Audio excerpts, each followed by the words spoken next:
Welcome to the Wolves Den and another action figure review.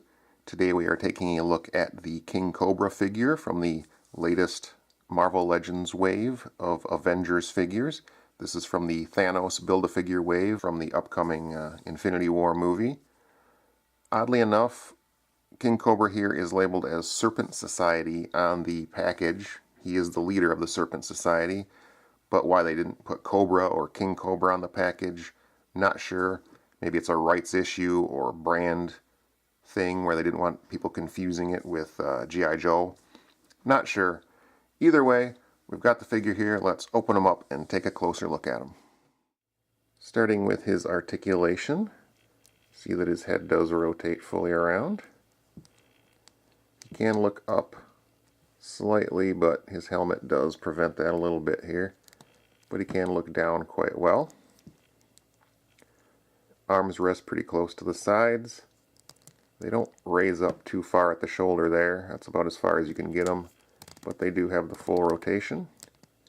He does have a bicep swivel. He does have double jointed elbows.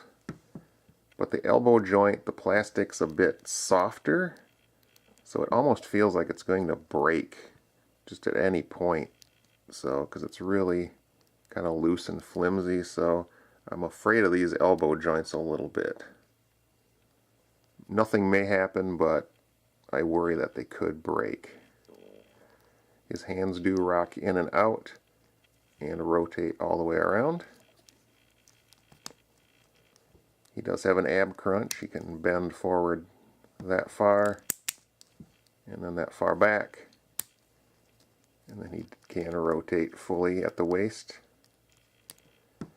Kind of like at the shoulders, his legs don't move very far out to the side, but they do move pretty far forward. So you can see this is kind of a loose knee joint here on mine. He's got the full thigh swivel, double jointed knees. He's got a boot swivel here also. And then he's got full rotation at the feet because he's got rocker ankles. So they can move up and down and rock side to side. And that is it for his articulation. Looking closer at the details of the figure, we do see a really nice head sculpt here. Really nice job on the mask. Nice yellow eyes with the black outline there. You can little nostrils on the mask. He's got this kind of evil grin on his face. I do like the helmet, molded very nicely. Got the little cobra head up here also. There's this nice kind of metallic sheen all throughout the figure, just everything. It's kind of got this metallic look to it. I really like that. And a really nice texture on these scales here that he's got all over also.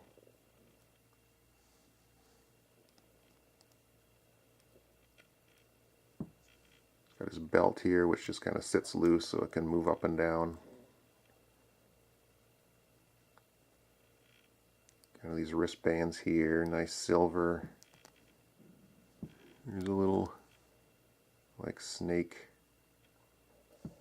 skin emblem on there too.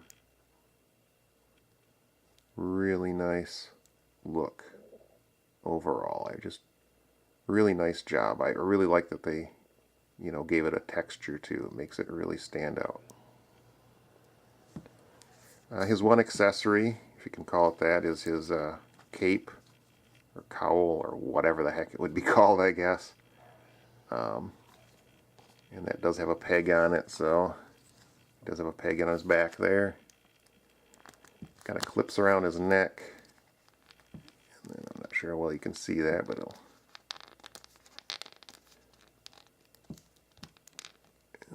there we go, got it pegged in there. Zoom out a little bit. And he looks really nice wearing it. I wish it was maybe softer so that it was a little more flexible. Instead, it's just pretty much in this shape. Would have been nice if he could bend it a little bit or pose it a little bit better, because it will get in the way of posing occasionally.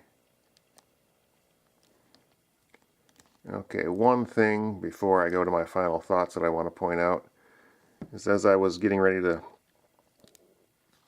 do this review and I was trying to stand them up, I noticed one thing, and I don't know how well you'll notice this, but I think you can.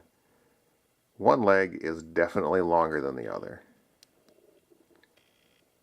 And I think that is very weird. I've never run into that on any Marvel Legends figure yet. Granted, I don't buy all of them by a long shot, but I've not run into this where one leg is longer than the other.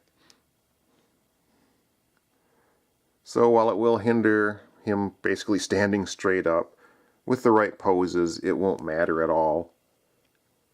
But I think it's just very strange that they somehow screwed that up, where one leg is clearly longer than the other. Alright, now for my final thoughts. I've already mentioned the couple negatives I have with this figure. The first being the elbow joints and how flimsy it feels. Feels like it could snap as I'm moving his elbows. It may never snap, there may never be a problem, but it just feels that way, so I'm a little cautious, a little wary of that. The second would be his legs, where one is longer than the other. I just find that odd. It really doesn't matter that much when you're posing him, because you just don't notice it. It's only a problem if you're just trying to get him to stand straight up, and honestly, how often does anybody do that with these Marvel Legends figures? Usually you have them in some dynamic pose, and if that's the case, it won't matter at all. Other than those two things, really it's a really nice figure. He's got more articulation than I expected him to have. It's just a really nice job throughout on the sculpting. I like the textures, I like the paint apps and the metallic look to everything. Just a really nice looking figure throughout. I really, really like this guy. So with that, I hope you've enjoyed this review. Hope to see you soon again for some more action figure reviews. Until then, thanks for watching.